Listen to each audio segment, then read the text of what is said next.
it was a sloppy game, I believe, is a quote from Jerome, that two outstanding programs, but a sloppy game. And in some degree, I have to agree with him. And then others, it was great to get a block punt on our side and kind of turn the momentum around. Unfortunately, we had to end up with a field goal instead of a touchdown on that situation. But they had a tremendous drive at the end of the game, and then we had to answer the bell, and we were able to do that. So resiliency is, I think, a good term for us right now.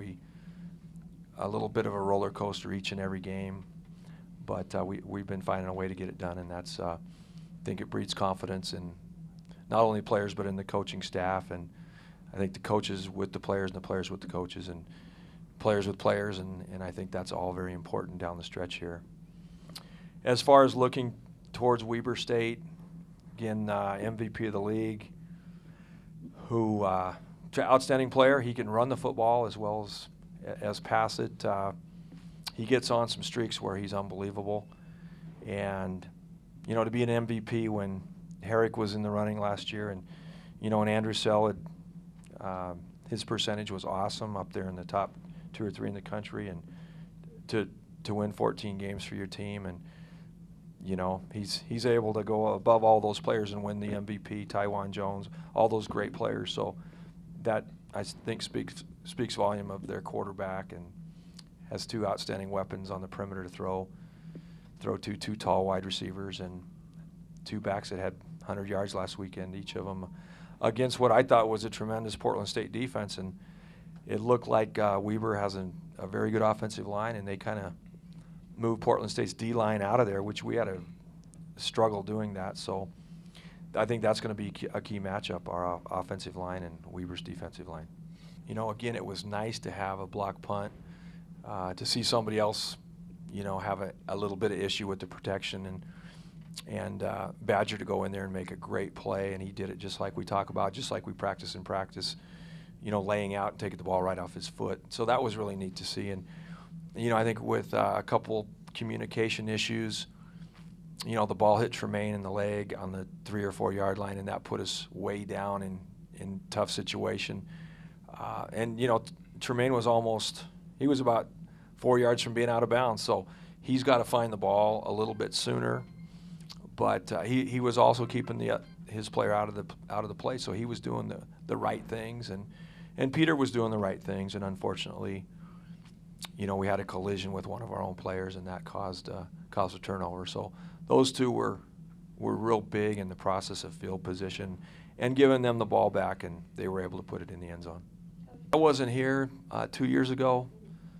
When the Grizz went down, I understand Weber played an outstanding game, and there was some, I think, some heated battle within that game that I really don't know anything about. I've always admired Coach McBride, and we actually had a conversation last week in regards to Portland State. So I respect him. He did a great job at Utah.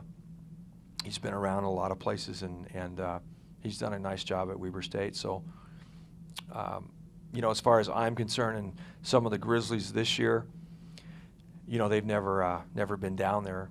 A few of our key players in this year's program. So, we're looking at it as a business trip, no question. All our trips have been long, so this is going to be no different. We're either sitting around an airport, a hotel, or on a bus, or on an airplane, all day Friday anyway. So I don't think it's going to affect our team. I think we're hopefully beyond that in the maturity aspect of our program. Yeah, it's amazing. What is it, Dave? 4 or 5 sacks, and I think they're second in the league in passing. So those 2 things don't match, in my opinion. If you're going to throw a whole bunch of times, you're usually going to get a few sacks. So I think it's a credit to their offensive line to begin with. It's a credit to their running backs. They have excellent pass protection from their running backs, and the quarterback himself. He does a nice job scrambling. Sometimes there's a player engaged or has cloth on him, and he gets rid of the football. So all those things add up to being positive things. And he's I think started since he was a freshman, so he's been through so many situations. It's hard to give him blitzes he has not seen before, and so he's seen just about everything, and he knows how to get rid of the football. And he's a decent runner. On their zone read, You know, against Eastern Washington, he kept some drives alive, and against Portland State, he did the same thing. When you match up with a place you've left, you know, there's always that, you know, issue where he can talk about certain players and what they do well and what they don't do well, and maybe a little bit of the coaching philosophy.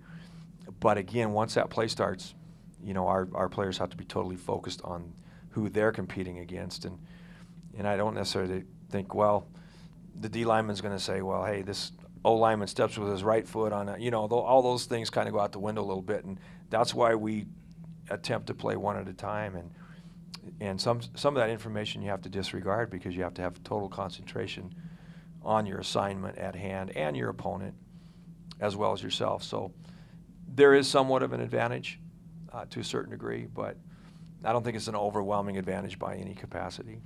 Well, I saw him as a player when he was playing at Oregon State. He played with great intensity, great emotion, and I kind of felt that that's the part of the defense that we really needed to have in our defensive line, and I think he's really brought that to the table every single week. Our D-line plays with great emotion, and we've had some major injuries there, and we're not the same that we were, you know, in August, and I think he's been able to get somebody else ready to go each and every weekend, and you know, that's a credit to him as a young coach.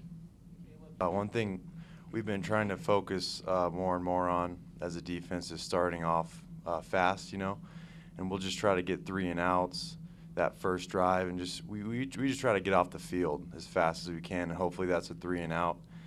And as far as avoiding the track meet, I mean, it's all on us. We get the game plan, and we have to execute what's called, and if we do that, we will get off the field and give the offense the ball, and that's all there is to it, really. I just think, in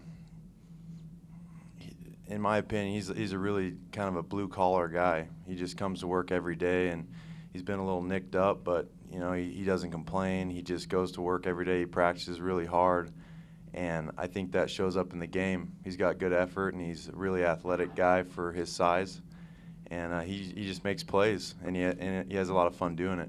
And we all kind of feed off of that. A lot of that's on me. Communication issues with receivers, or bad throws, and I don't know. I guess try to get that same mentality I have on the 2-minute drives, to where I'm even more calm than I am in the regular part of the game, or and in this a lot of times we just hurt ourselves. We'll have penalties that'll back us up and put us in 3rd and 14 instead of like 3rd and 9, manageable. So, it's a lot of different things. None of it really has to do with the other team.